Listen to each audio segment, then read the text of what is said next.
How does the device accurately recognize snoring? The device comes preset with 40 snoring data models and 8 learning models. When a new, more appropriate model is detected, the device will replace the current model in use. Once powered on, the device will analyze the user's snoring data for 30 seconds to 1 minute to determine the appropriate learning model to use. This deep learning function greatly improves the accuracy of snoring recognition.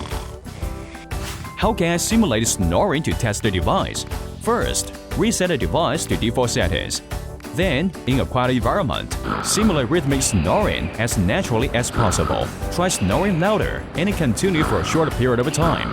You should be able to feel the device vibrate in response to the snoring. Under what circumstances will the device not intervene? The device will not intervene when it detects significant movement of the head. This is to account for the fact that the user may be half awake when using the device.